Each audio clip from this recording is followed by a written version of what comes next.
The rain hammered against the windows of the penthouse office as Marcus Sterling signed the final contract that would make him the youngest billionaire in pharmaceutical history. At 34, he had built Apex Therapeutics from a college dorm room idea into a global empire that controlled life-saving medications for millions. The signature was still drying when his phone buzzed with congratulations from board members, investors, and politicians who wanted to bask in his success. But before we jump back in, tell us where you're tuning in from. And if this story touches you, make sure you're subscribed, because tomorrow, I've saved something extra special for you. Marcus loosened his Italian silk tie and walked to the floor-to-ceiling windows overlooking downtown Seattle.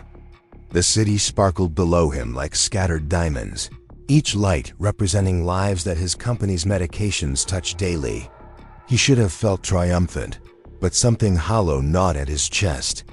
Success, he had learned, was a lonely mountain to climb. His assistant knocked on the mahogany door. "Mr. Sterling, your car is ready for the charity auction tonight. The mayor will be presenting you with the Humanitarian of the Year award." "Tell me again why I'm receiving an award for humanity?" Marcus asked, his reflection staring back at him from the rain-streaked glass. "The Children's Hospital wing you funded last year, sir, plus the scholarship program for underprivileged students pursuing medical degrees." Marcus nodded, though the irony wasn't lost on him. His charitable donations were calculated tax write-offs, carefully orchestrated by his financial team to maximize both public relations value and fiscal benefits. Humanity, it seemed, came with a price tag and a photographer. 23-year-old Emma Rodriguez clutched her phone with trembling fingers as she watched her 4-year-old son, Miguel, struggle to breathe. His tiny chest rose and fell in rapid, shallow movements that had been getting worse for the past hour. The asthma attack had come suddenly, triggered by the mold growing in the walls of their cramped studio apartment, mold that their landlord refused to address despite Emma's repeated complaints. She had called Dr. Patterson's emergency line 3 times, but the pediatrician was attending a medical conference in Portland and wouldn't return until morning. The community clinic was closed, and the emergency room would cost more than Emma made in 2 months of working double shifts at the diner. She had already maxed out her credit card, buying Miguel's last inhaler, which was now empty. Emma scrolled through her contacts desperately, looking for anyone who might help. Her mother lived 3 states away, caring for Emma's ailing grandmother. Her ex-boyfriend Danny had vanished the moment she told him she was pregnant, leaving behind only empty promises and unpaid bills. The few friends she'd managed to maintain despite working 16-hour days were either busy with their own families or financially struggling just as much as she was. Her eyes landed on a contact labeled Mrs. Henderson, babysitter. The elderly woman had watched Miguel a few times when Emma needed to pick up extra shifts, and she had mentioned having raised 6 children of her own. Maybe she would know what to do, or at least have some kind of medication that could help until morning. Emma's fingers shook as she dialed, listening to the phone ring while Miguel's wheezing grew more pronounced. He looked up at her with wide, frightened eyes that broke her heart into pieces she wasn't sure she could put back together.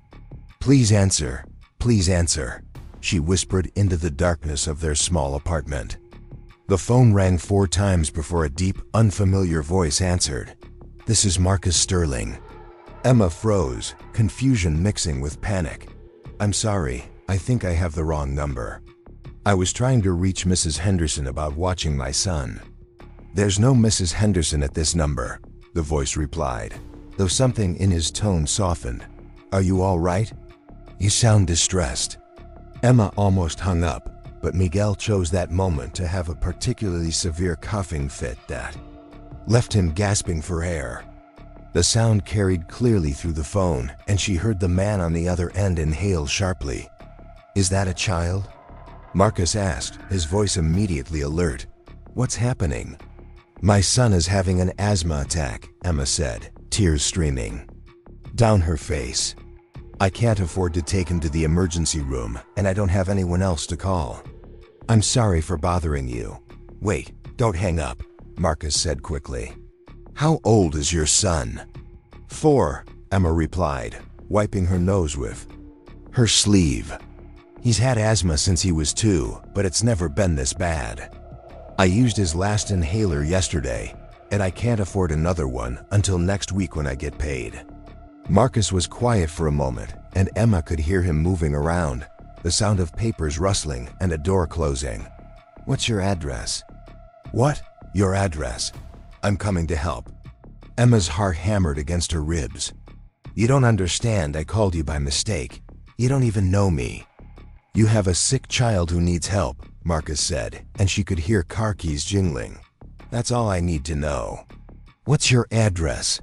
Something in his voice, a certainty that cut through her desperation, made Emma recite her address without thinking. She lived in the Riverside Heights complex, a collection of aging apartment buildings on the outskirts of the city where rent was cheap and hope was cheaper. I'll be there in 20 minutes, Marcus said. Keep him calm and sitting upright. If his breathing gets worse, call 911 immediately. I'll pay for it.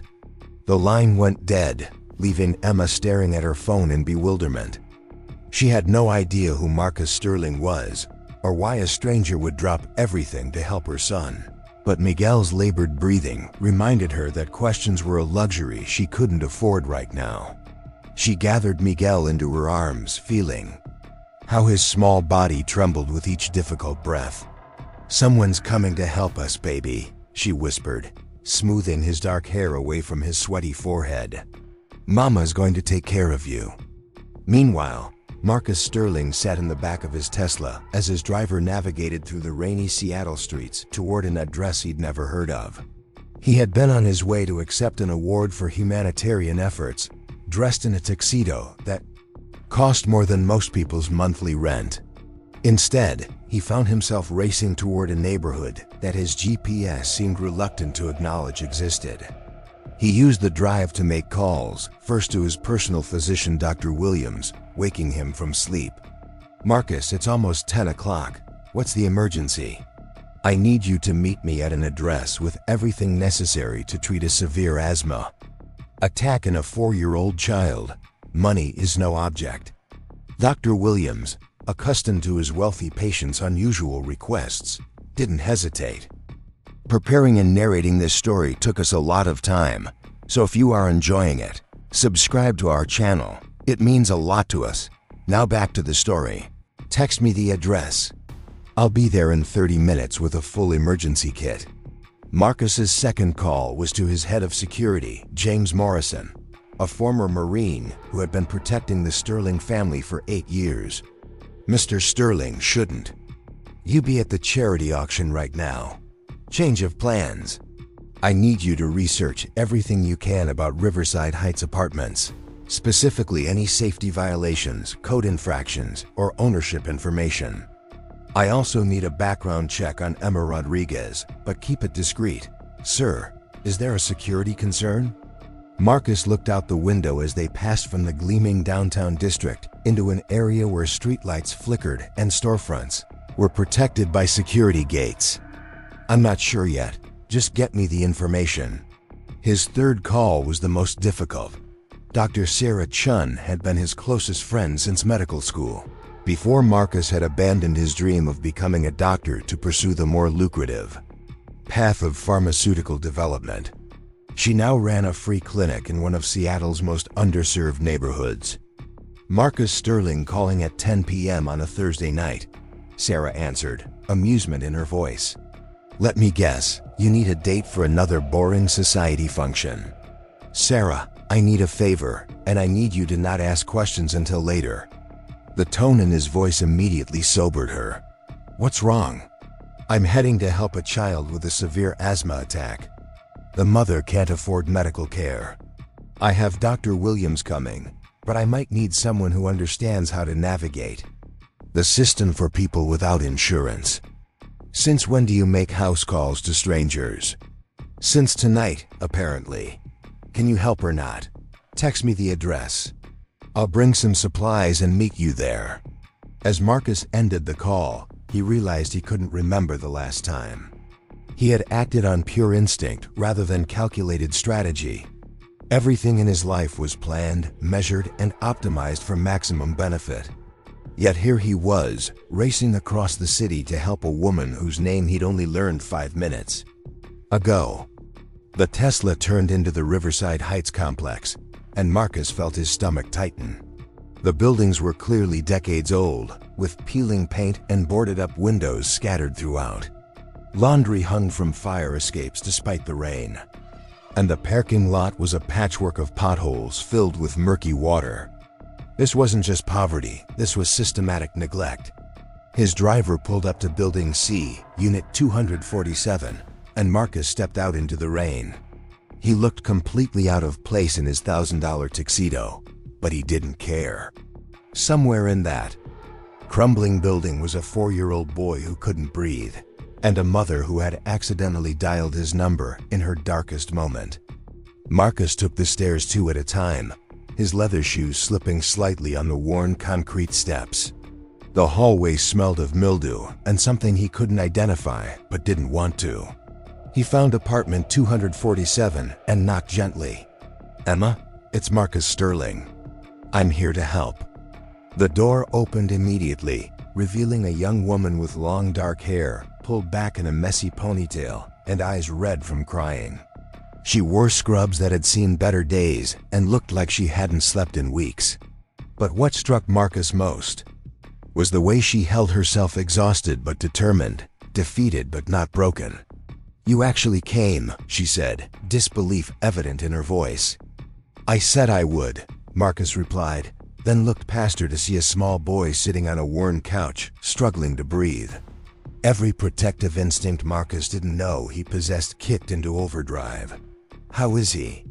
"A little better since I got him sitting up, but still not good," Emma said, stepping aside to let him in. "I can't believe you're really here." In a tuxedo. Marcus glanced down at his formal wear, suddenly aware of how absurd he must look. "I was on my way to an event when you called." The apartment was tiny but spotlessly clean, with children's drawings taped to the refrigerator and a small stack of medical textbooks on a folding table that served as both desk and dining area. Despite the obvious financial struggles, there was warmth here, something Marcus's own penthouse lacked despite its millions in furnishings. Miguel looked up as Marcus approached, his dark eyes wide with curiosity despite his labored breathing. "Mama, who's the fancy man? This is Mr. Sterling, baby. He's here to help you feel better." Marcus knelt down to Miguel's level, his expensive pants absorbing moisture from the worn carpet. "Hey there, Miguel. I hear you're having trouble breathing tonight." The boy nodded, then broke into another coughing fit that made both adults wince. Marcus had seen enough medical emergencies during his brief time in medical school to recognize the severity of the situation. This child needed immediate intervention. "Emma, I have a doctor coming with medication, but I want to call an ambulance." "Just in case." "No," Emma interrupted, panic flashing across her face. "Please, I can't afford an ambulance. The last time Miguel had to go to the emergency room, the bill was $12,000. I'm still paying it off." Marcus stared at her, processing what she'd just said. $12,000 for emergency medical care for a child. Money that would be pocket change to him, but represented months or even years of financial burden for her. "Emma, if your son needs emergency care, cost shouldn't be a factor." "Easy for you to say," she replied, then immediately looked apologetic. "I'm sorry, that was rude. I'm grateful for your help, I really am. But you don't understand what it's like to choose between your child's health and keeping a roof over their head." Before Marcus could respond, there was another knock at the door. Dr. Williams entered with a medical bag, followed closely by Dr. Chun, carrying supplies from her clinic. Both physicians looked around the modest apartment with professional interest rather than judgment. "This is Miguel," Marcus said, introducing them to his patient. "He's 4 years old with a history of asthma." His last inhaler ran out yesterday. Dr. Williams immediately went to examine Miguel, while Dr. Chun spoke quietly with Emma about his medical history. Marcus found himself standing awkwardly in the small space, watching medical professionals work with an efficiency that reminded him why he had once wanted to be a doctor himself. His oxygen saturation is at 87%, Dr. Williams reported. He needs a nebulizer treatment immediately, and I'd recommend steroids to reduce the inflammation. I have a portable nebulizer in my bag, Dr. Chun added, already setting up the equipment. Emma, has he been exposed to any new allergens or irritants? Emma gestured toward the far wall, where dark stains were visible despite her obvious attempts to clean them. There's mold in the bedroom and bathroom. The landlord says it's not his problem because it's not in common areas. Dr. Chun and Dr. Williams exchanged a look that Marcus didn't miss. He followed their gaze to the mold, then noticed other signs of substandard living conditions. A window that didn't close properly, allowing cold air and moisture inside. A heating unit that rattled and wheezed almost as much as Miguel. Electrical outlets that looked like fire hazards waiting to happen. As Dr. Chun administered the nebulizer treatment, Miguel's breathing gradually began to improve. The medication worked its magic, and color returned to his small face. Emma sank into a chair beside the couch, relief washing over her features. As her son's distress eased, "The treatment is working," Dr. Williams confirmed. "His oxygen levels are coming up." "But Emma, this environment isn't safe for a child with asthma. The mold alone could trigger attacks like this regularly." "I know," Emma said quietly.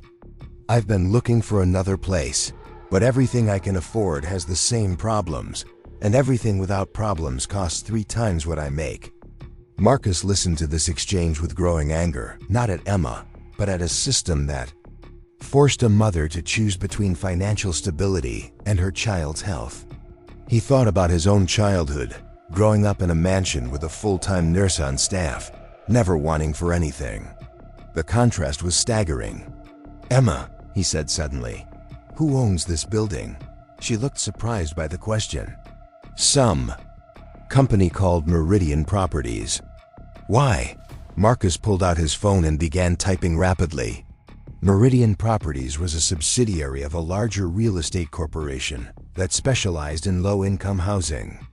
A quick search revealed a pattern of code violations, tenant complaints, and legal settlements related to unsafe living conditions. It was a business model built on exploiting people who had no other options. "Mr. Sterling, are you all right?" Dr. Chun asked, noticing his intense focus on his phone. "Just doing some research," Marcus replied, but his jaw was set in a way that both doctors recognized meant trouble for someone. Miguel's breathing had stabilized enough that he was able to speak in full sentences again. "Mama, I feel better." "Thank you, fancy man." The innocence in the child's voice hit Marcus like a physical blow. This 4-year-old had just experienced a life-threatening medical emergency in conditions that no child should have to endure, yet he was thanking a stranger for basic human decency. "You're welcome, Miguel. But you don't need to thank me. Mama says we should always say thank you when people help us," Miguel replied seriously. "She says there's good people in the world, even when things seem scary." Emma's eyes filled with fresh tears at her son's words. Marcus realized that despite everything this family had endured, Emma was raising her son to believe in kindness and gratitude. It was a lesson that put his own privileged cynicism to shame. Dr. Williams left several inhalers and a supply of oral steroids, along with detailed instructions for their use. Dr. Chun provided her clinic's contact information and promised to help Emma navigate the process of finding better healthcare options for Miguel. As the doctors prepared to leave, Marcus lingered, unable to shake the feeling that walking away would be abandoning Emma and Miguel to a system designed to fail them. "Emma, I need to ask you something, and I want you to be honest with me." She looked up from where she was tucking Miguel into bed on the couch. which apparently doubled as his bedroom in the small space.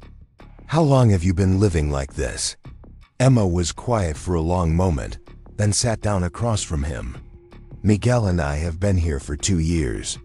Before that, we lived with my mom until she had to move to take care of my grandmother.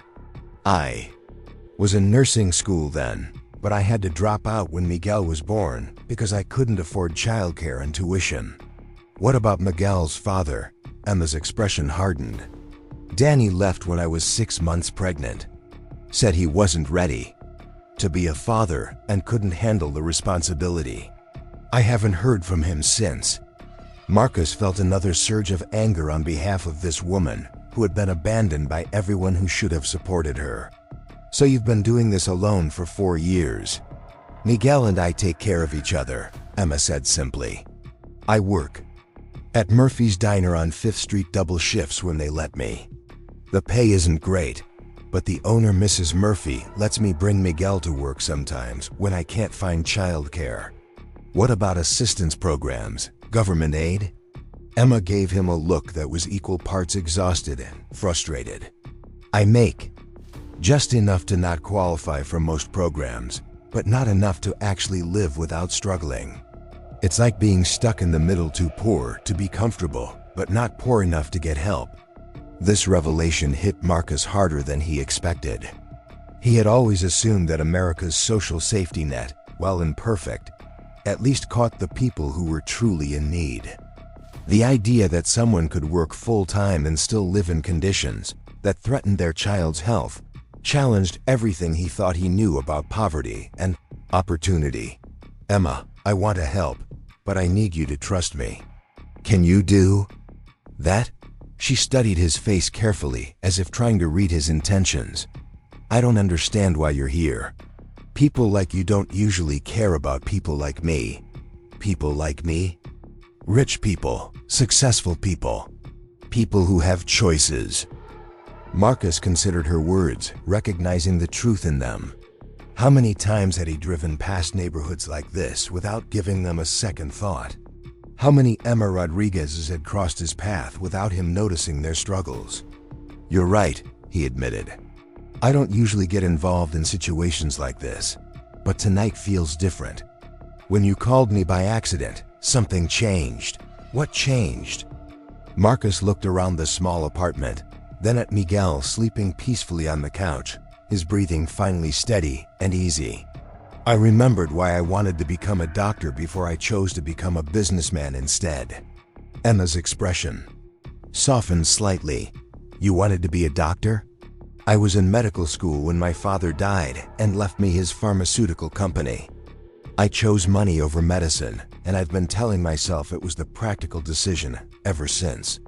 "Do you regret it?" The question hung in the air between them, loaded with implications Marcus wasn't sure he was ready to face. He had built an empire, accumulated wealth beyond imagination, and achieved everything society said should make him happy. Yet sitting in this cramped apartment, watching Emma tuck her son into bed with gentle care, he felt more connected to something meaningful than he had in years. "I'm starting to," he said quietly.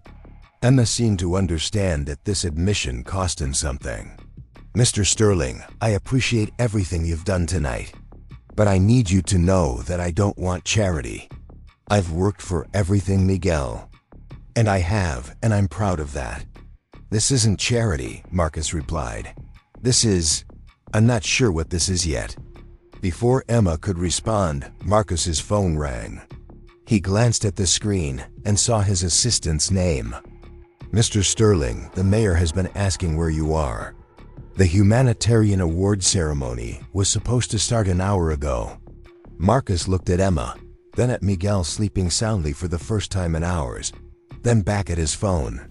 The irony was almost laughable. He was missing an award for humanitarian efforts while actually engaging in the first genuinely humanitarian act he'd performed in years. "Tell the mayor something urgent came up. Reschedule the ceremony." "Sir, this is a very prestigious award. The media is there, and several board members." "Reschedule it," Marcus repeated firmly. then hung up. Emma had overheard enough of the conversation to understand. "You're missing something important because of us." "No," Marcus said, surprising himself with the certainty in his voice. "I'm exactly where I need to be." The weight of that statement settled over both of them as the rain continued to fall outside, washing the city clean while inside a small apartment. The foundation of two very different lives began to shift in ways neither could have predicted when a desperate mother accidentally dialed the wrong number on the darkest night of her life. The next morning, Marcus Sterling arrived at his office 2 hours earlier than usual, his mind still processing the events of the previous night. The contrast between his penthouse office and Emma's cramped apartment felt more jarring than ever. As he settled behind his mahogany desk, the city sprawled beneath him through floor-to-ceiling windows, but all he could think about was a 4-year-old boy sleeping on a couch because his bedroom was filled with toxic mold. His first call was to James Morrison, his head of security, who had worked through the night gathering information about Riverside Heights and Meridian properties. "What did you find?" Marcus asked without preamble. "More than you're going to." "Like Mr. Sterling," James replied, the sound of rustling papers evident through the phone. Meridian Properties owns 47 low-income housing complexes across the state. They've been cited for over 300 safety violations in the past 2 years alone, but they never pay more than token fines. How is that possible? They have a legal team that specializes in dragging out court cases until tenants either give up or move out. The city doesn't have the resources to pursue every violation, so most slip through the cracks. Marcus felt his jaw tighten. "What about the owners?" "That's where it gets interesting. Meridian Properties is owned by Blackstone Holdings, which is controlled by a board of directors that includes some familiar names from Seattle's business community. Send me the list, already in your email." "But Marcus, there's something else. I did some digging on Emma Rodriguez like you asked." Marcus had almost forgotten about that request in the chaos of the evening. "What did you find?" "She's exactly who she appears to be. 23 years old, former nursing student at Seattle Community College with a 3.9 GPA before she dropped out. No criminal record, not even a parking ticket. She's been working at Murphy's Diner for 3 years, and according to her supervisor, she's never missed a shift and often covers for other employees." "What about Miguel's father?" "Daniel Morrison, no relation to me, age 25, currently living in California. He's a sales representative for a medical equipment company, makes decent money. He's been sending child support payments of exactly $50 a month, which is about 15% of what the state guidelines would require." The inadequacy of that amount made Marcus's blood boil. $50 wouldn't even cover Miguel's asthma medication, let alone food, housing, and childcare. Has she tried to get more support from him? She filed papers twice to modify the support order, but he keeps moving to different states, making it expensive to pursue. Her lawyer told her it would cost more in legal fees than she'd likely recover. Marcus hung up and immediately pulled up his email to review the list of Blackstone Holdings board members. The names read like a who's who of Seattle's elite business community, including several people he considered acquaintances. More disturbing was the revelation that Apex Therapeutics pension fund had invested heavily in Blackstone Holdings, meaning Marcus's own company was indirectly profiting from the conditions that had nearly killed Miguel the night before. His assistant knocked and entered with his usual morning briefing folder. "Mr. Sterling, you have the board meeting in 30 minutes to discuss the quarterly earnings report. Also, the mayor's office called 3 times asking about rescheduling the Humanitarian award ceremony. Cancel the meeting with the mayor indefinitely," Marcus said, still staring at the investment documents on his screen. "And add an item to today's board agenda. I want to discuss our pension fund investments." "Sir, the agenda was finalized last week. Adding items at the last minute." "Add it," Marcus said firmly. The quarterly board meeting took place in Apex Therapeutics' main conference room, a gleaming space dominated by a table that could seat 20 people comfortably. Today, only 8 board members were present, along with Chief Financial Officer Patricia Hawkins and Chief Operating Officer Robert Chun, Dr. Sarah Chun's brother, though the siblings had chosen vastly different paths in their medical careers. Marcus opened the meeting by reviewing the quarterly earnings, which showed record profits driven primarily by their new diabetes medication that had captured 30% of the market in just 6 months. The drug, originally developed with federal research grants, was priced at $400 per month, despite costing less than $12 to manufacture. "Outstanding results," commented board member Victoria Langford, a silver-haired woman who had inherited her seat from her late husband. "The diabetes medication alone has exceeded all projections. The pricing strategy has been particularly effective," added CFO Hawkins. "By positioning it as a premium alternative to existing treatments, we've been able to maintain high margins while avoiding the negative publicity that comes with raising prices on established medications." Marcus had heard this kind of talk countless times before, but today the words felt different. He thought about Emma working double shifts to afford Miguel's inhaler while his company's board celebrated pricing strategies that kept life-saving medications out of reach for people like her. "I want to discuss our pension fund investments," Marcus said, changing the subject abruptly. The room fell silent. Patricia Hawkins looked confused, flipping through her prepared materials. "I don't have information on pension investments prepared for today's meeting. I'll provide the details," Marcus said, activating the room's presentation screen. "Our pension fund has invested $18 million in Blackstone Holdings, a real estate investment company that owns low-income housing properties across the state." "That's correct," board member Jonathan Mills said cautiously. "It's been a strong performer for 3 years running."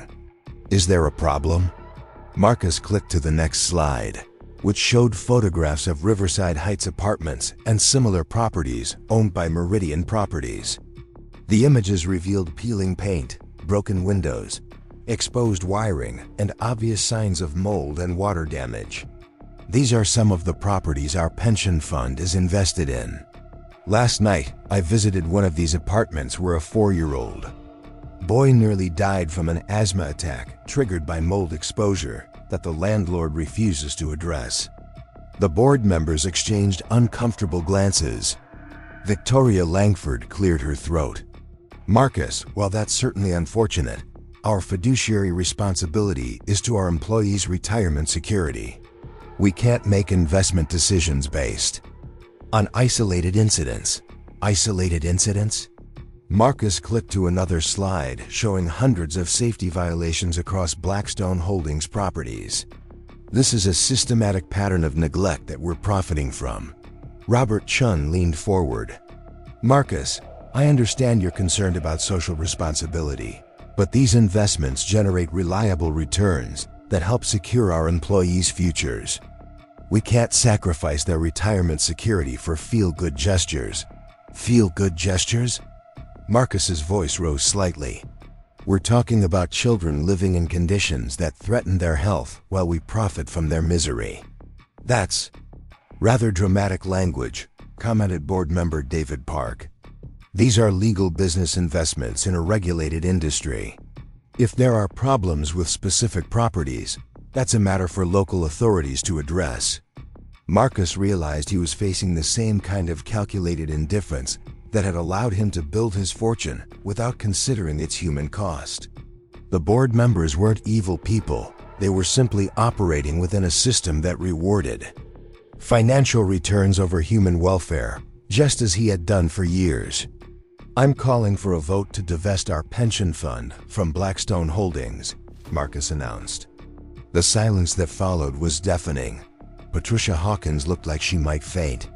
"Marcus, that would cost us approximately $2 million in early withdrawal penalties and lost growth potential.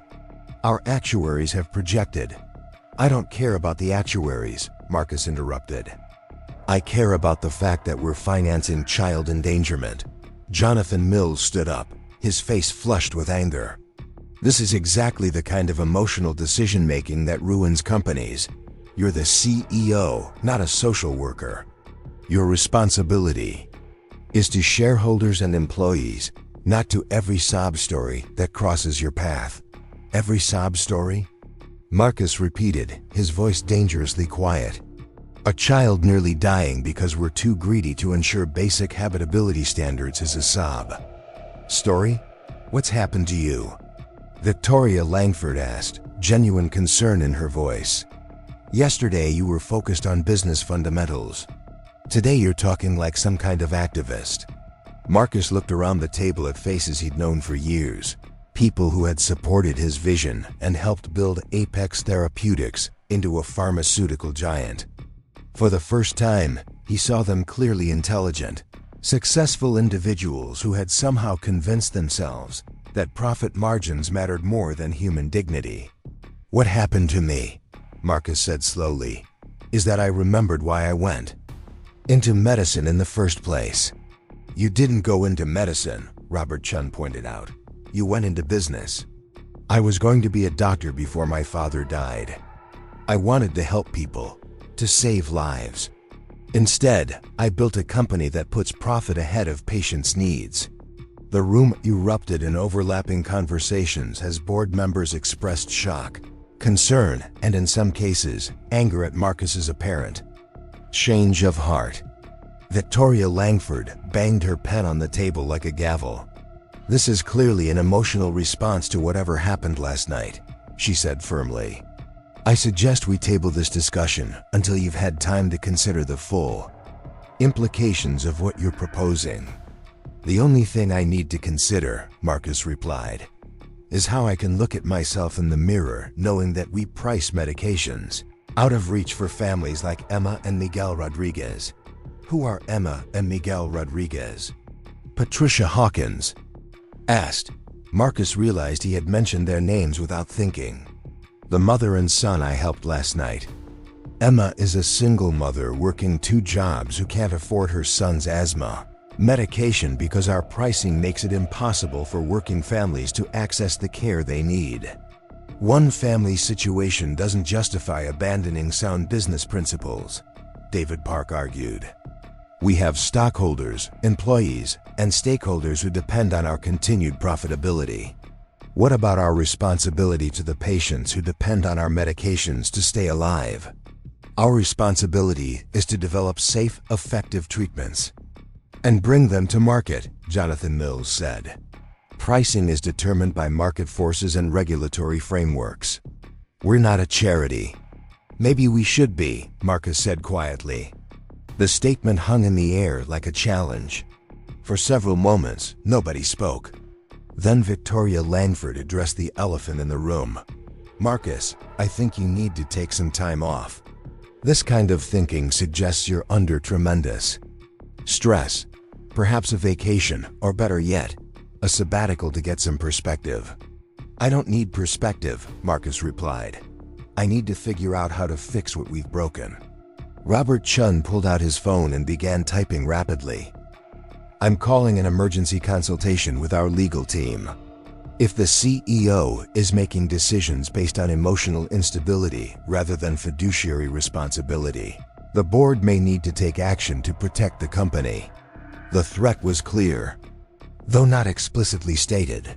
Marcus looked around the table at people he had once considered allies and realized that his transformation had made him a liability in their eyes. They saw his newfound conscience as a mental health crisis rather than a moral awakening. Fine, Marcus said, standing up. Call your lawyers. But I'm not backing down on this. He left the conference room amid a buzz of urgent conversations and hurried phone calls. His assistant looked up as he passed her desk, her expression worried. Mr. Sterling, your brother called. He said it was urgent. Marcus had forgotten that his younger brother Alex was flying in from New York for a surprise visit. Alex worked as an investigative journalist for the Washington Post and had won 2 Pulitzer Prizes for exposing corruption in pharmaceutical companies, irony that had always created tension between the brothers. Tell him I'll call him back in an hour, Marcus said, then paused. Actually, no. Give me his hotel information. I'll meet him there. The Grand Meridian Hotel was a luxury establishment downtown where Alex was staying on his newspaper's expense. Marcus found his brother in the hotel bar, nursing a coffee and typing furiously on his laptop. At 31, Alex had inherited their father's lean build and intense green eyes.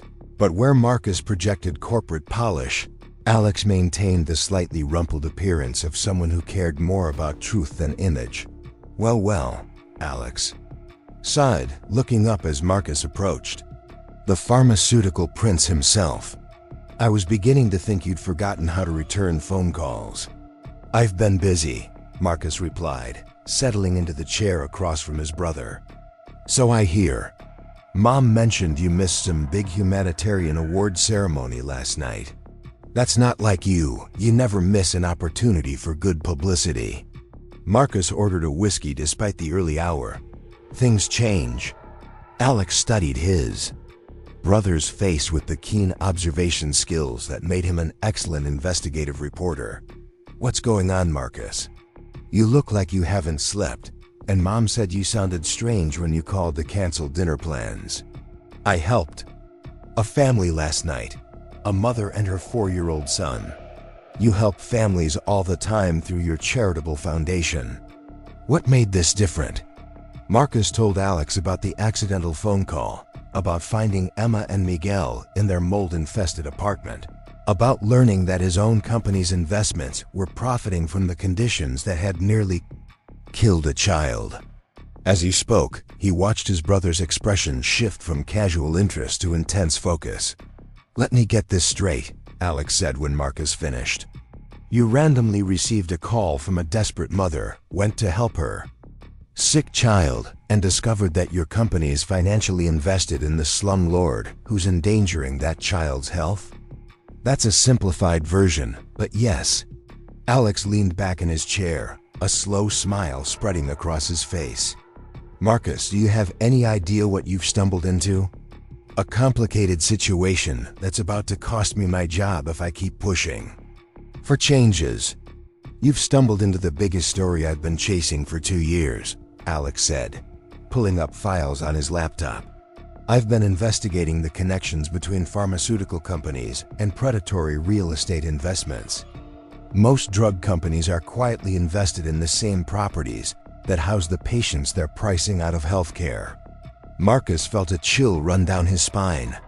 You're saying this isn't unique to Apex Therapeutics? It's an entire ecosystem.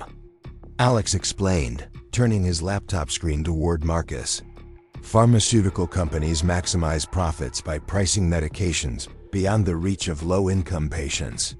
Those same companies invest in low-income housing through shell corporations and real estate investment trusts. The patients who can't afford healthcare end up living in substandard housing that makes them sicker, creating more demand for medications they still can't afford. The scope of what Alex was describing made Marcus feel physically ill. It's a closed-loop system designed to extract maximum profit from human suffering. Exactly. And the beautiful part, from a business perspective, is that it's all perfectly legal. Companies aren't directly denying healthcare. They're just pricing it according to market demand. They're not directly poisoning people with moldy apartments. They're just investing in real estate that happens to be poorly maintained. Marcus stared at his brother's research, seeing charts and graphs that demonstrated the systematic nature of what he had assumed was simply corporate indifference. How many companies are involved? At least 15 major pharmaceutical corporations have significant investments in low-income housing. The total value is approximately $4 billion across the industry. Jesus Christ. The best part is that they often qualify for tax breaks on both ends, charitable deductions for providing low-income housing, and research and development credits for developing medications to treat the health problems caused by that housing. Marcus finished his whiskey in one gulp, feeling like the floor had dropped out from under him. He had built his career in an industry that wasn't just indifferent to human suffering, It was actively profiting from creating and perpetuating that suffering. Why haven't you published this story yet? Alex's expression grew frustrated. Because I need someone on the inside to provide documentation and testimony. Every pharmaceutical executive I've approached either denies knowledge of the connections or claims they're just following standard investment practices. I need someone willing to go on the record and admit that these companies know exactly what they're doing. The implication hung between the brothers like a challenge. Marcus understood that Alex wasn't just sharing information, he was offering Marcus a chance to expose the entire system from the inside. If I cooperate with your investigation, it would destroy my career and probably result in criminal charges for violating fiduciary responsibility to shareholders. But it might save thousands of lives, Alex replied quietly. How many Emma Rodriguezes are out there right now, choosing between medication and rent? How many Miguel Rodriguezes are getting sicker because their housing makes them sick? Marcus's phone buzzed with a text message from Dr. Sarah Chun. Emma brought Miguel to the clinic this morning. His breathing is better, but the mold exposure has caused a secondary respiratory infection. She can't afford the antibiotics he needs. The timing of the message felt like a sign from the universe. While Marcus sat in a luxury hotel debating abstract moral principles, Miguel Rodriguez was getting sicker because his mother couldn't afford $25 worth of antibiotics that cost Apex Therapeutics $3 to manufacture. I need to make a phone call, Marcus said, standing up abruptly. Marcus, wait. If you're thinking about helping that family again, you need to be careful. After this morning's board meeting, you're probably being watched closely. Let them watch, Marcus replied, already dialing his phone. Dr. Sarah Chun answered on the second ring. Marcus, thank God you called. I was hoping you could help Emma with the antibiotics for Miguel. Of course. But Sarah, I need a favor from you too. I need detailed documentation of all the patients you treat who can't afford their medications, especially children with preventable complications from environmental health hazards. There was a pause. That's a lot of patience, Marcus. Why do you need this information? Because I'm about to declare war on my own industry, and I need ammunition. Another pause. Longer this time. Are you sure you know what you're doing? Marcus looked across the bar at his brother, who was watching him with an expression that mixed professional interest with genuine concern. No, I'm not sure about anything anymore. But I know what's right. In that case, I'll have the documentation ready by tomorrow morning. But Marcus, if you're serious about taking on the pharmaceutical industry, you're going to need more than just patient records. You're going to need allies with power and influence. Any suggestions? Actually, yes. There's a congressional hearing next month on prescription drug pricing. Representative Maria Santos from California has been trying to get industry insiders to testify about pricing practices. She's offered whistleblower protections for anyone willing to come forward. Marcus felt another piece of the puzzle click into place. Can you get me her contact information? I'll text it to you within the hour. After hanging up, Marcus returned to his brother's table with a sense of purpose he hadn't felt in years. Alex, I want to go on the record for your story. But first, I need to make sure Emma and Miguel are taken care of. What do you mean? I mean I'm going to pay for Miguel's antibiotics, and I'm going to find them a safe place to live. And I'm going to make sure Emma can finish nursing school without worrying about how to support her son. Alex looked skeptical. That sounds like charity, not justice. You're treating the symptoms instead of the disease. I'm doing both. Marcus corrected. I'm going to help them immediately because they need it now. But I'm also going to help you expose the system that created their situation in the first place. The board won't let you get away with openly opposing their interests. Then I'll have to make them an offer they can't refuse. What kind of offer? Marcus pulled out his phone and began scrolling through his personal financial accounts. I own 41% of Apex Therapeutics stock. If I threatened to sell it all at once, it would crash the company's value and destroy everyone's. Retirement funds. That's financial suicide, Marcus. You'd lose billions. Money I never earned through honest work anyway, Marcus replied. Besides, what good is being rich if you can't sleep at night? Alex stared at his brother with newfound respect. You're really going to do this? I'm really going to do this. As if summoned by his determination, Marcus's phone rang. The caller ID showed Patricia Hawkins, his CFO. Marcus, where are you? The board is demanding an emergency meeting. Jonathan Mills is talking about calling a vote of no confidence. Let them vote, Marcus said calmly. But tell them I want to make a statement first. What kind of statement? Marcus looked out the hotel window at the city skyline, somewhere in which Emma Rodriguez was probably working her first shift of the day while worrying about her son's health. Tell them I'm prepared to discuss the future of Apex Therapeutics, including some significant changes to our business model. Marcus, please think carefully about what you're doing. These people have the power to remove you as CEO. Patricia, for the first time in my life, I'm thinking clearly about what I'm doing. Set up the meeting for this afternoon. He hung up and turned back to Alex, who was already opening a new document on his laptop. I think it's time for that interview, Alex said. But first, tell me more about Emma Rodriguez. If we're going to change the system, we need to put a human face on what that system is doing to people. Marcus spent the next hour telling his brother everything he knew about Emma and Miguel, about the apartment complex where they lived, about the systematic failures that had led a working mother to make an accidental phone call that would change both their lives forever.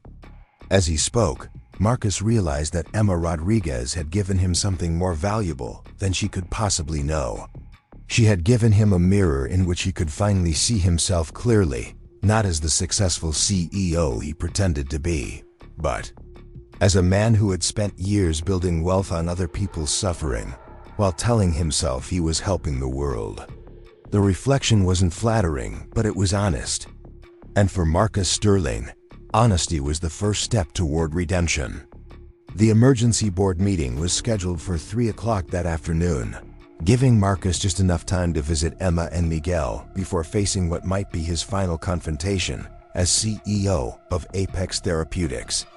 He drove himself to the clinic, where Dr. Sarah Ken worked, eschewing his usual driver because he wanted privacy for what he was about to do. The Riverside Community Health Center occupied a converted warehouse in one of Seattle's most neglected neighborhoods. The building showed its age through cracked concrete and faded paint, but inside, the facility hummed with efficient activity. Nurses moved between examination rooms with practiced urgency, while a diverse group of patients filled every available chair in the waiting area. Marcus found Dr. Chun in her office, a cramped space dominated by filing cabinets and medical journals, stacked on every available surface. She looked up from her computer as he knocked, her expression shifting from surprise to concern when she saw his face. "You look terrible," she said without preamble. "When's the last time you slept?" "Sleep is overrated," Marcus replied, settling into the plastic chair across from her desk. "How's Miguel?"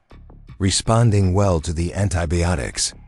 The respiratory infection is clearing up, but Sarah, the mold exposure has sensitized his airways. He's going to need ongoing treatment and a much cleaner environment to prevent future complications." Marcus nodded, having expected as much. "What about Emma? How is she handling everything?" Dr. Chun's expression grew troubled. "She's exhausted, Marcus. She worked a double shift at the diner yesterday, then stayed up all night monitoring Miguel's breathing. She's running on pure adrenaline and maternal instinct at this point." "I want to help them," Marcus said simply. "I know you do, but Emma is proud. She's not going to accept what she sees as charity, especially from someone she perceives as being in a completely different social class.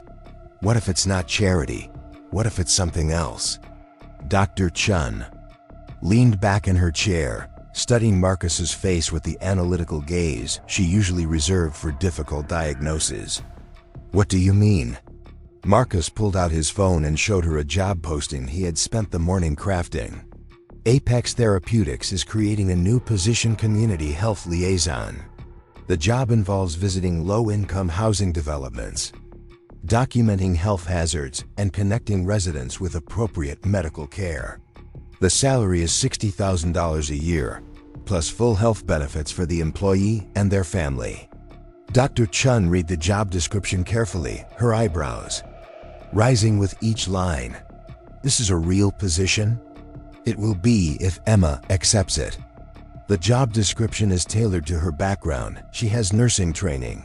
She understands the healthcare system, and she has first-hand experience with the problems we're trying to address. "Marcus, this is incredibly generous, but Emma isn't a charity case. If you create a job just to help her—" "I'm not creating a job just to help her," Marcus interrupted. "I'm creating a job because Apex Therapeutics needs someone who understands what our patients are facing. Emma Rodriguez has more insight into the real-world impact of our pricing decisions than anyone else in my company."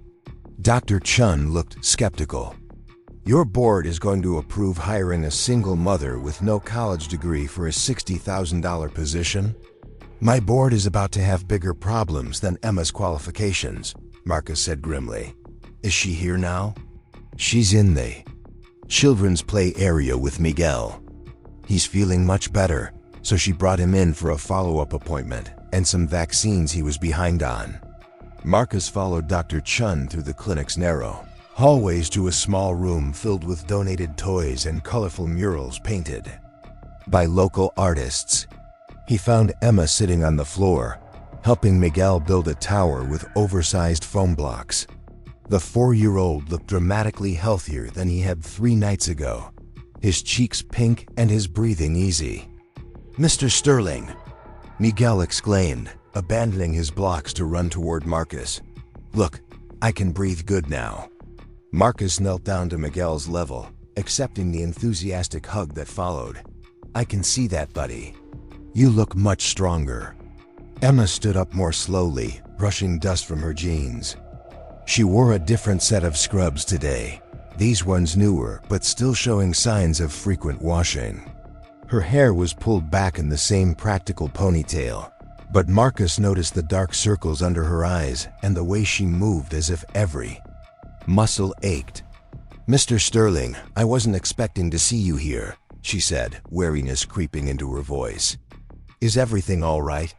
I wanted to check on Miguel, and I have something to discuss with you if you have a few minutes." Emma glanced at Dr. Chun, who nodded encouragingly. "Miguel, why don't you keep playing while Mama talks to Mr. Sterling?" They moved to a quieter corner of the play area where Emma could still keep an eye on her son. Marcus had rehearsed this conversation during the drive over, but now that he was facing Emma, the words felt inadequate. "Emma, I want to offer you a job." Her reaction was immediate and defensive. "I already have a job. 2 jobs, actually." "I know, and you're working yourself to death trying to support Miguel. This would be different, one job that pays enough for you to focus on being his mother instead of working 16-hour days." Emma's expression hardened. "I don't need your pity, Mr. Sterling. Miguel and I have been taking care of ourselves just fine." "This isn't pity," Marcus said, pulling out his phone to show her the job posting. "This is a legitimate position with real responsibilities. Apex Therapeutics needs someone to serve as a liaison between our company and the communities we serve." Emma read the job description with growing confusion. Community health liaison? This position didn't exist 3 days ago. "You're right, it didn't. But it should have existed years ago. Why me? I'm a diner waitress who dropped out of nursing school.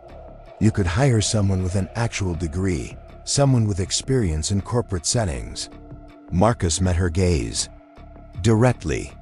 "Because you called the wrong number on the worst night of your life. And in doing so, you taught me something I should have learned years ago. You understand what it means to choose between medication and rent, between your child's health and keeping a roof over his head. That's not something you can learn in business school. Emma was quiet for a long moment, watching Miguel stack blocks with intense concentration. What would this job actually involve? Visiting low-income housing developments where our patients live, documenting health hazards that might be affecting their medical conditions, connecting families with healthcare resources they need. You'd be the bridge between corporate policy and real-world impact. And you think I'm qualified for this? I think you're the most qualified person I've ever met, Marcus said honestly. You've been living these problems while I've been profiting from them. If anyone can help me understand how to fix what's broken, it's you. Emma looked down at her hands, which Marcus noticed were trembling slightly. The salary you listed, that's more than I make in both my jobs combined. It's what the position is worth. You'd also get full health benefits, including coverage for Miguel's asthma treatments and any specialists he might need. This feels too good to be true, Emma sighed quietly. Things like this don't happen to people like me. Maybe they should happen more often. Emma was quiet for several minutes, and Marcus could see her internal struggle playing out across her face. Pride warred with practical necessity, while hope battled against years of disappointment. If I took this job, she said finally, what happens when you get tired of playing savior? What happens when the board decides this community health liaison position is unnecessary? Miguel and I would be right back where we started, except now we'd be used to having enough money to live on. The question revealed a depth of insight that impressed Marcus even as it broke his heart. Emma understood that accepting his offer meant placing her family's security in the hands of a system that had already failed them repeatedly. That's a fair concern, Marcus acknowledged. The honest answer is that my position at Apex Therapeutics isn't entirely secure right now. I'm about to make some decisions that will probably cost me my job. Emma's eyes widened. Then why are you offering me a position at your company? Because even if I'm not there to oversee it, this is the right thing to do. And because I'm hoping that by the time the dust settles, Apex Therapeutics will be the kind of company that values employees like you. What kind of decisions are you making that could cost you your job? Marcus looked at Miguel, who was now building an elaborate castle with foam blocks, humming quietly to himself as he worked. This 4-year-old boy had become the catalyst for Marcus to confront everything he had spent years avoiding. I'm going to testify before Congress about pharmaceutical pricing practices. I'm going to expose how my industry profits from the suffering of families like yours. And I'm going to try to change a system that values stock prices more than children's lives. Emma stared at him in shock. You're going to destroy your own career to help people you don't even know? I'm going to try to sleep at night for the first time in years, Marcus corrected. Emma, 3 days ago I was receiving awards for Humanitarian efforts while my company was pricing medications out of reach for the people who need them most. You showed me what real humanitarianism looks like. I didn't show you anything except desperation. You showed me courage. You showed me what it means to fight for someone you love, even when the system is rigged against you. You showed me that dignity doesn't depend on how much money you have in the bank. Emma wiped her eyes with the back of her hand, trying to maintain composure in front of Miguel. If you're about to lose your job, how can you guarantee this position will be available? I can't guarantee anything, Marcus admitted. But I can tell you that I'm putting everything I have into making sure this company changes for the better. And if it doesn't change, then maybe it deserves to fail. The weight of his words settled between them. Emma looked around the clinic's play area, taking in the donated toys, the volunteer-painted murals, the obvious signs of a community doing its best with limited resources. Mr. Sterling, can I ask you something personal? Of course. Why does this matter so much to you? You've been successful for years without worrying about people like me and Miguel. What changed? Marcus considered the question carefully. I think what changed is that I finally met one of the people my success was built on. It's easy to justify pricing policies when you think about market forces and quarterly earnings. It's impossible to justify them when you're looking at a 4-year-old boy who can't breathe because his mother can't afford his medication. Emma was quiet for a long moment, then called to Miguel. "Baby, come here for a minute." Miguel abandoned his blocks and ran over, looking between his mother and Marcus with curiosity. "Miguel, remember Mr. Sterling? He's the fancy man who helped you breathe better." "Hi, fancy man," Miguel said cheerfully. "Do you want to see my castle?" "I'd love to see your castle," Marcus replied, allowing himself to be led back to the block area. As Miguel proudly displayed his architectural achievement, Emma made her decision. "Mr. Sterling, I'll take the job on 2 conditions." Marcus looked up from admiring Miguel's castle. "What conditions?" "First, I want a contract that guarantees at least 6 months of employment, regardless of what happens to your position at the company. If this doesn't work out, I need time to find something else." "Done." "What's the second condition?" "I want to know exactly what you're planning to do that could cost you your job. If I'm tying my family's future to your company, I need to understand what we're getting into." Marcus glanced at Miguel, who was busy adding a tower to his castle, then back at Emma. "Can we talk privately?" They moved to Dr. Chun's office, where Marcus explained about his brother's investigation, the congressional hearing, and his plan to expose the pharmaceutical industry's predatory investment practices. Emma listened without interruption, her expression growing more serious with each revelation. "So you're basically declaring war on your entire industry," she said when he finished. "I'm trying to force an industry to confront its conscience. And you think they'll just quietly accept that?" "I think they'll fight back with everything they have." "But Emma, the alternative is continuing to profit from suffering while telling ourselves we're helping people." Emma was quiet for several minutes, processing the magnitude of what Marcus was proposing. "If you do this, you won't just lose your job. You'll lose everything: your reputation, your wealth, probably most of your friends." "I'll lose things that were never really mine to begin with," Marcus corrected. "The money I made came from pricing medications beyond the reach of people who needed them. The reputation I built was based on charitable giving that was really just tax avoidance. The friends I had were really business associates who valued my connections more than my character. And you're willing to give all that up for strangers like me and Miguel?" Marcus looked through the office window at Miguel, who was now helping Dr. Chun organize medical supplies, his small hands carefully arranging bandages in neat rows. "Emma, 3 days ago I thought success meant having more money than I could spend in a lifetime. Today I think success means being able to look Miguel in the eye and tell him honestly that I've done everything I can to make the world better for him."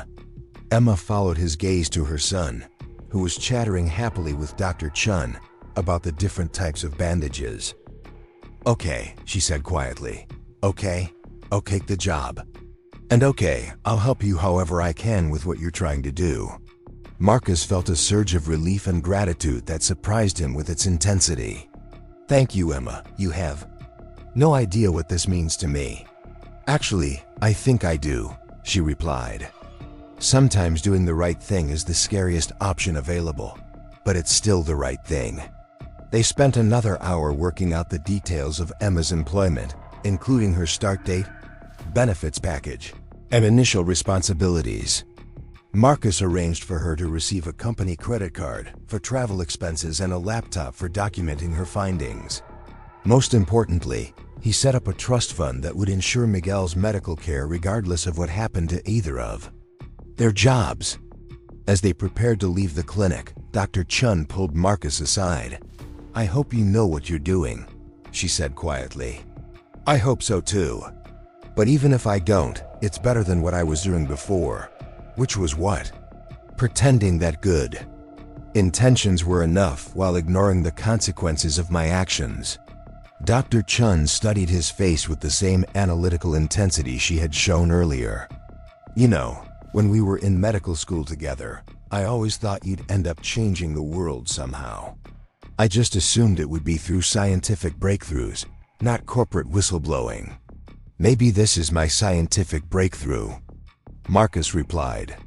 Maybe figuring out how to make healthcare accessible is just as important as developing new treatments. Maybe it is. Marcus arrived back at Apex Therapeutics headquarters an hour before the emergency board meeting, using the time to prepare his presentation and review his legal options. His assistant looked nervous as he passed her desk, and he could hear urgent conversations taking place behind closed doors throughout the executive floor. Patricia Hawkins knocked on his office door promptly at 2:30. Marcus, the board members are all here, along with several attorneys. This is serious. I know it's serious, Patricia. That's why I'm not backing down. They're talking about a vote of no confidence. They have the power to remove you as CEO if they can prove you're acting against the company's interests. Let them try, Marcus said, gathering his presentation materials. But first, they're going to hear what I have to say. The boardroom felt different this time, charged with tension and barely concealed hostility. The 8 board members sat around the polished table with 3 attorneys, flanking them corporate lawyers whose job was to protect Apex Therapeutics from exactly the kind of threat Marcus represented. Victoria Langford called the meeting to order with formal efficiency. This emergency session has been convened to address serious concerns about CEO Marcus Sterling's recent behavior and decision-making. Mr. Sterling, you have 30 minutes to explain your actions and justify your continued leadership of this company. Marcus stood up, connecting his laptop to the presentation screen. Thank you for the opportunity to address your concerns. I want to begin by showing you something. The first slide displayed a photograph of Miguel Rodriguez sitting in his mother's arms at the clinic, his small face peaceful as he breathed easily for the first time in days. This is Miguel Rodriguez. He's 4 years old, and he nearly died 3 nights ago because his mother couldn't afford his asthma medication. Murmurs went around the table. Jonathan Mills looked annoyed. Marcus, we appreciate your compassion, but individual cases don't justify abandoning sound business practices. You're right, Marcus replied, clicking to the next slide.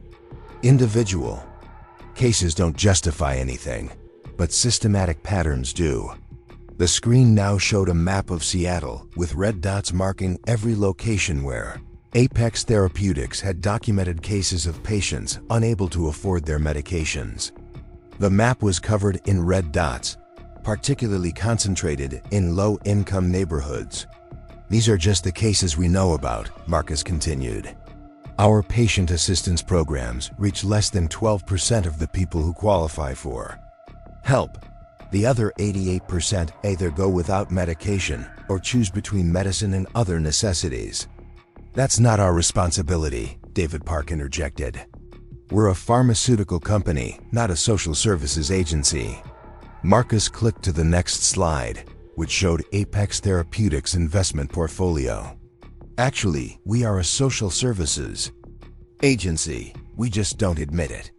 The slide detailed the company's investments in Blackstone Holdings and other real estate companies that owned low-income housing. Red lines connected each investment to documented health problems in those properties.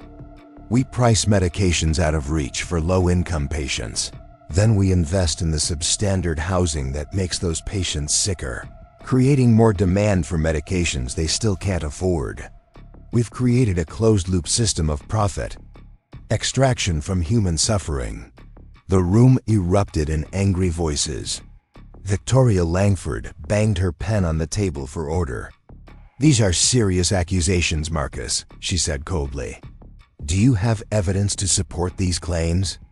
Marcus clicked to the next slide, which showed email correspondence between board members discussing the Blackstone Holdings investment, specifically because it would benefit from increased demand for respiratory medications among low-income patients. The room fell silent as board members recognized their own words displayed on the screen. Where did you get these emails? Robert, Chun demanded. They were sent to my corporate account with automatic forwarding to my personal email. I've been copied on these discussions for 2 years without paying attention to what they actually meant. One of the attorneys leaned forward. Mr. Sterling, you're describing standard investment diversification practices. There's nothing illegal about investing in real estate. There's nothing illegal about it, Marcus agreed. But there's nothing ethical about it either. He clicked to the final slide, which showed a simple statement. Motion to divest all pension fund investments in substandard housing properties and implement a sliding scale pricing system for all Apex Therapeutics medications based on patient income. This is my proposal, Marcus announced. We can be a company that helps people get well, or we can be a company that profits from keeping people sick. We can't be both. The silence that followed was deafening. Finally, Jonathan Mills spoke. Marcus, this proposal would cost us approximately $40 million in lost investment returns and reduced medication revenues. Our shareholders would revolt. Our shareholders might discover that doing the right thing is also good business, Marcus replied. Companies with strong ethical reputations consistently outperform their competitors in long-term growth. That's idealistic nonsense, Victoria Langford said sharply. Our fiduciary responsibility is to maximize returns for shareholders, not to subsidize healthcare for people who can't afford to pay market rates.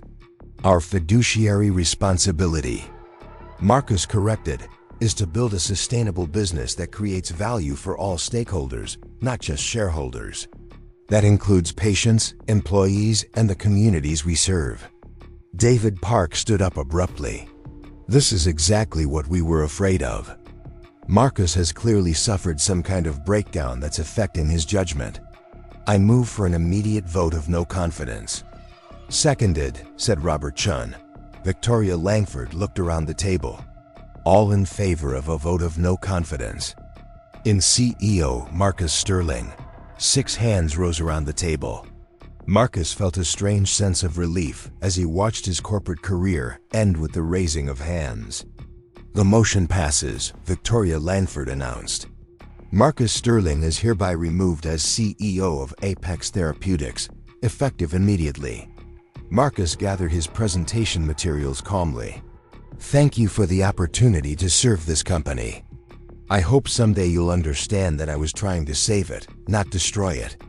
As he walked toward the door, Patricia Hawkins spoke up quietly. Marcus, what happens now? Marcus turned back to face the room full of people who had just fired him for trying to do the right thing. Now, he said, I'm going to testify before Congress about everything this company has done.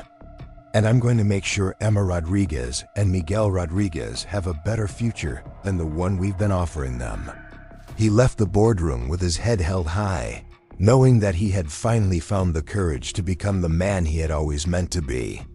6 months later, Marcus Sterling sat in the witness chair before the House Committee on Energy and Commerce, facing a panel of representatives and a gallery packed with journalists, pharmaceutical executives, and patient advocates. The hearing room buzzed with anticipation as cameras captured every moment of what had become the most significant pharmaceutical industry testimony in decades. Representative Maria Santos, the committee chairwoman, called the session to order. Mr. Sterling, you are here today as a former CEO of Apex Therapeutics and as a whistleblower who has alleged systematic corruption within the pharmaceutical industry. Before we begin, I want to remind you that you are under oath. Marcus adjusted the microphone in front of him, feeling remarkably calm despite the magnitude of the moment. In the gallery behind him, he could see Emma Rodriguez sitting in the front row, wearing a professional navy blue dress that she had purchased for her new role as community health liaison. Beside her sat Miguel, now 5 years old and breathing easily thanks to a combination of proper medication and their new apartment in a building with no mold or environmental hazards. Thank you, Chairwoman Santos. I'm ready to proceed. Representative Santos opened a thick folder of documents. Mr. Sterling, in your written testimony, you allege that pharmaceutical companies, including your former company, deliberately invest in substandard housing properties to create a cycle of illness and profit. Can you explain this allegation? Marcus leaned forward, speaking directly into the microphone. Congresswoman, the pharmaceutical industry has developed what I can only describe as a predatory business model. Companies price medications beyond the reach of low-income patients, then invest pension funds and corporate assets in the very housing properties where those patients live. When those properties are poorly maintained with mold-lead paint, inadequate heating, residents become sicker, creating increased demand for medications they still cannot afford. That's a serious accusation, Mr. Sterling. Do you have documentation to support these claims? Marcus nodded to his attorney, who handed a set of documents to the committee clerk. I'm submitting internal emails, investment records, and board meeting minutes from 15 major pharmaceutical companies showing coordinated strategies to maximize profits from this cycle. Representative James Morrison, the ranking Republican member, looked skeptical. Mr. Sterling, isn't it possible that these are simply coincidental investment decisions rather than deliberate predatory practices? Congressman Morrison, I might have believed that 6 months ago. But when you read emails discussing how respiratory medication demand will increase by 12% annually due to environmental factors in target housing markets, coincidence becomes conspiracy. The room stirred as journalists frantically took notes. Marcus continued, the most damning evidence comes from a strategy document I discovered after my termination. It specifically identifies low-income housing as a growth opportunity because residents would require increasing levels of medical intervention over time. Representative Santos examined the document Marcus had referenced.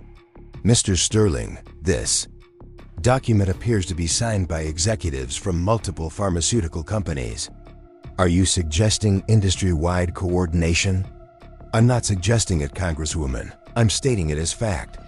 The pharmaceutical industry has been operating as a cartel, coordinating pricing strategies and investment practices to maximize profits. From human suffering. The gallery erupted in murmurs and whispered conversations. Representative Santos called for order before continuing. Mr. Sterling, what ultimately led you to come forward with these allegations? Marcus glanced back at Emma and Miguel, drawing strength from their presence. 6 months ago, I received an accidental phone call from a desperate mother whose 4-year-old son was having a life-threatening asthma attack.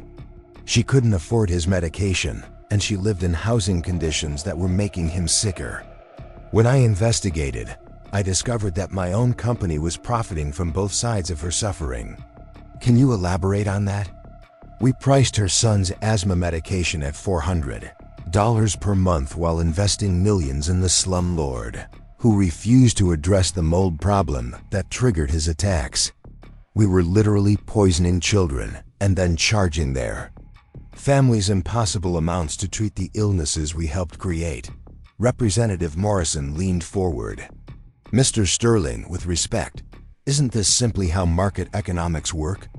Companies invest where they can generate returns, and they price products according to demand. Marcus met the congressman's gaze directly.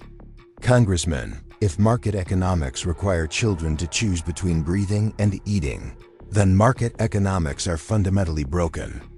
The simple statement seemed to resonate throughout the room. Several representatives nodded, while others looked uncomfortable with the implications. Representative Santos continued her questioning. Mr. Sterling, since your termination from Apex Therapeutics, what actions have you taken regarding these issues? I've established the Rodriguez Foundation, named after the family whose accidental phone call started this journey. The foundation purchases substandard housing properties, renovates them to healthy living standards, and offers units to families at affordable rates. We've also created a prescription assistance program that provides medications at cost to families, earning less than $60,000 annually. How are you funding these initiatives? Marcus smiled slightly. I liquidated my entire investment portfolio, sold my real estate holdings, and committed 90% of my personal wealth to the foundation. It turns out that money earned through exploitation feels much better when it's used for healing. Representative Morrison looked incredulous. You gave away billions of dollars? I returned billions of dollars to the people it was taken from, Marcus corrected. The money was never really mine to begin with. Representative Santos shuffled through her notes. Mr. Sterling, we have with us today Ms. Emma Rodriguez, who I understand was instrumental in bringing these issues to your attention. Ms. Rodriguez, would you like to make a statement? Emma stood up in the gallery, Miguel's hand clasped firmly in hers. She had been nervous about speaking publicly, but her voice was steady and clear. Thank you, Chairwoman Santos. 6 months ago, I made the worst mistake of my life. I dialed the wrong number when my son was dying. It turned out to be the best mistake I ever made, because it connected me with someone who cared enough to help not just my family, but thousands of families facing the same impossible choices. Emma paused, looking at Marcus with gratitude and respect. Mr. Sterling didn't just give us money or charity, he gave us dignity. He offered me a real job with real responsibilities, helping other families navigate the same broken system that nearly killed my son. Today, Miguel has health, insurance, proper medication, and a safe place to live. But more importantly, we're part of something bigger, a movement to make sure no parent has to choose between their child's health and their family's survival. The gallery was completely silent as Emma continued. I want this committee to understand something. The pharmaceutical industry isn't just overcharging for medications. They're profiting from a system that deliberately keeps people sick. Mr. Sterling had the courage to give up everything to expose this truth. I hope you have the courage to act on it. Emma sat down to scattered applause as Representative Santos called the next witness. For the next 4 hours, the committee heard testimony from patient advocates, former pharmaceutical executives, and families affected by predatory pricing practices. The evidence painted a clear picture of systematic exploitation that spanned multiple companies and decades of coordinated policies. As the hearing concluded, Representative Santos made a closing statement. Based on the testimony presented today, this committee will be recommending immediate legislative action to address pharmaceutical pricing abuses and predatory investment practices. We will also be referring evidence of potential criminal activity to the Department of Justice for investigation. Outside the hearing room, Marcus was immediately surrounded by reporters shouting questions about his testimony and future plans. He raised his hand for quiet. I want to make one thing clear, he said to the assembled media. This isn't about punishing pharmaceutical companies for being successful. This is about holding them accountable for profiting from human suffering. The industry can be profitable while also being ethical. They've simply chosen not to be. A reporter from CNN pushed forward. Mr. Sterling, do you regret your decision to become a whistleblower? Marcus looked over at Emma and Miguel, who were waiting nearby. Miguel was coloring in a book while Emma spoke with other patient advocates. Her confidence and expertise evident in every interaction. My only regret, Marcus said, is that it took an accidental phone call for me to find my conscience. 3 months after the congressional hearing, Marcus stood in the renovated lobby of what had once been the Riverside Heights apartment complex. The building bore little resemblance to the mold-infested structure where he had first met Emma and Miguel. New windows let in natural light, fresh paint covered previously stained walls, and the air smelled clean and fresh instead of damp and musty. Emma approached him carrying a clipboard and wearing the professional attire that had become her signature. Look as community health liaison for the Rodriguez Foundation. Her role had evolved far beyond what either of them had initially envisioned. She now supervised a team of 12 liaisons who worked with families across 3 states, connecting them with healthcare resources and advocacy services. The latest housing unit is ready for inspection, Emma reported. The Martinez family can move in next week if everything checks out. Marcus nodded, following Emma through the building as she pointed out improvements and ongoing projects. They paused outside Unit 247, where Emma and Miguel had lived during their darkest days. "Any regrets about leaving your old apartment?" Marcus asked.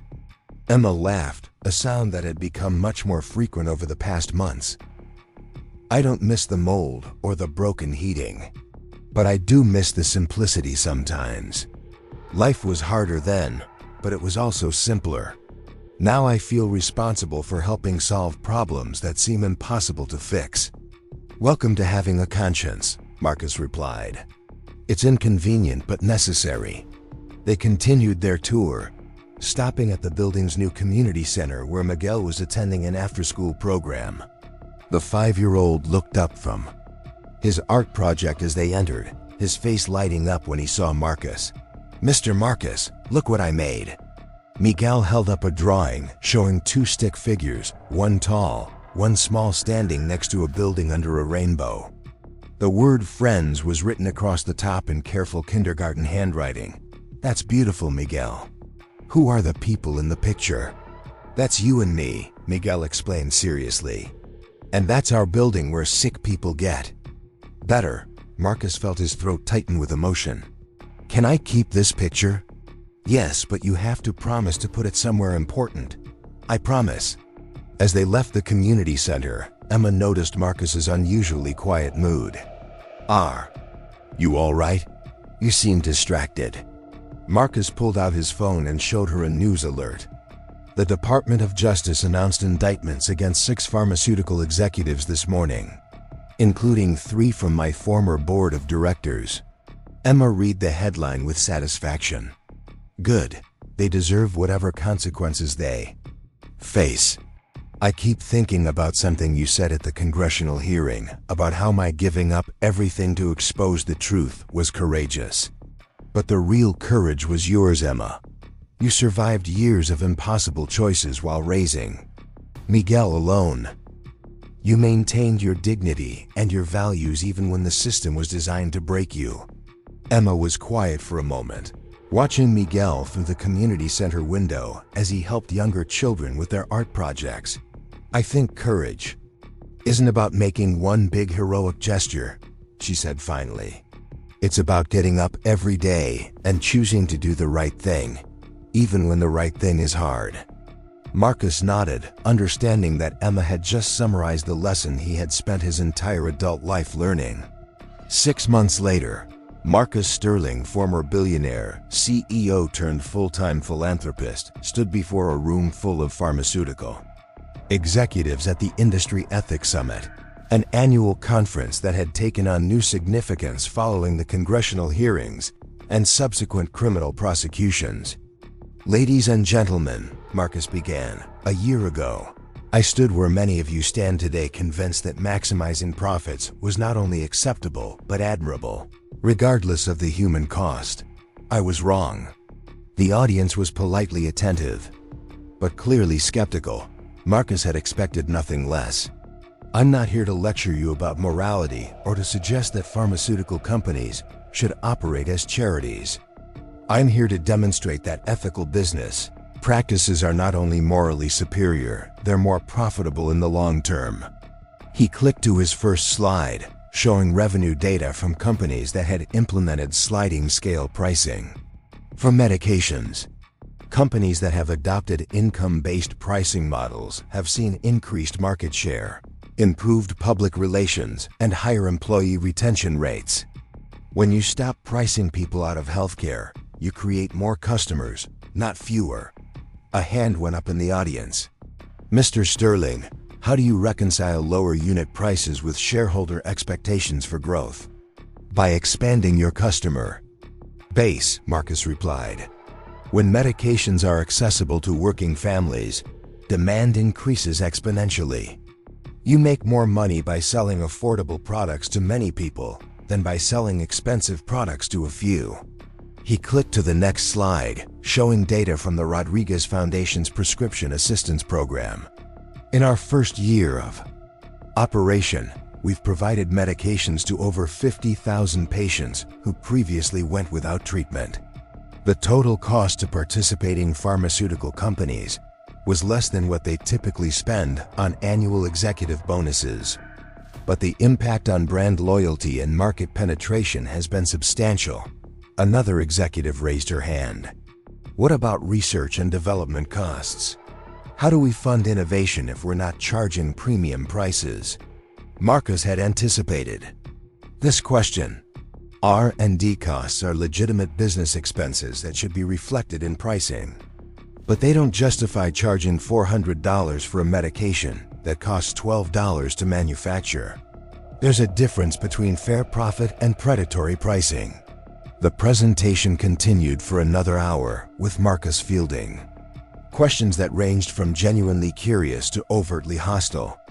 As he concluded, he offered a final thought. A year ago, I received an accidental phone call that changed my life.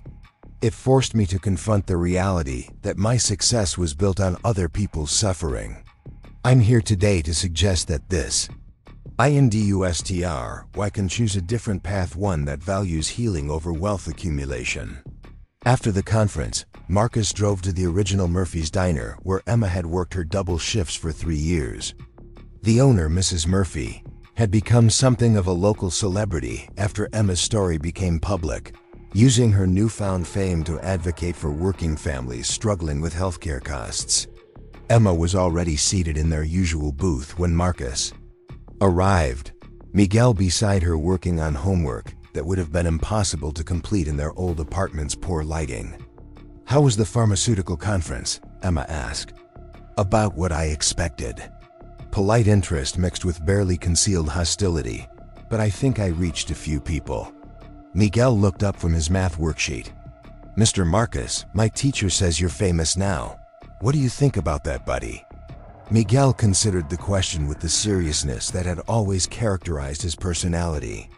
"I think famous is okay if you use it to help people. But I liked you better when you were just my friend." Marcus laughed, realizing that Miguel had just provided the most insightful commentary on fame he had ever heard. "I'll always be your friend first, Miguel. Everything else is just extra." As they shared dinner in the same diner where Emma had once worked to support her son, Marcus reflected on the journey that had brought them to this moment. A wrong number had become a right choice, desperation had transformed into hope, and a business empire built on exploitation had been replaced by a foundation dedicated to healing. Emma's phone buzzed with a text message from one of her community liaisons. A family in Portland had been connected with affordable housing and healthcare resources, breaking a cycle of poverty and illness that had persisted for 3 generations. "Another success story," she reported to Marcus and Miguel. "How many does that make this month?" Marcus asked. 237 families, Emma replied. "Each one represents someone who won't have to choose between medication and rent, between their child's health and keeping the lights on."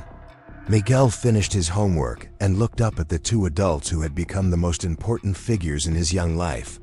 "Mama, do you remember when you called the wrong number? And the fancy man came to help me breathe?" Emma smiled, stroking her son's hair. "I remember, baby. It was the scariest night of my life. But it wasn't really the wrong number, was it?" Miguel asked with the wisdom that sometimes emerges from children who have faced more challenges than they should. "It was the right number, just not the one you meant to call." Emma and Marcus looked at each other across the table, both understanding that Miguel had just articulated a truth that neither of them had fully grasped until that moment. Sometimes the most important calls in life are the ones we never meant to make. Sometimes the wrong number connects us to exactly the right person. And sometimes the greatest transformations begin with the simplest act of answering when someone desperately needs help. As they left the diner together, the former pharmaceutical CEO, the single mother who had become a community advocate, and the 5-year-old boy whose accidental crisis had sparked a movement for change. Marcus realized that he had finally found what had been missing from his life of wealth and success.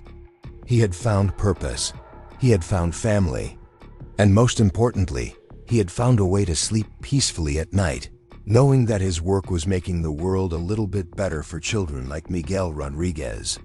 The wrong number had led them all to exactly where they needed to be. Up next, you've got 2 more standout stories right on your screen. If this one hit the mark, you won't want to pass these up. Just click and check them out.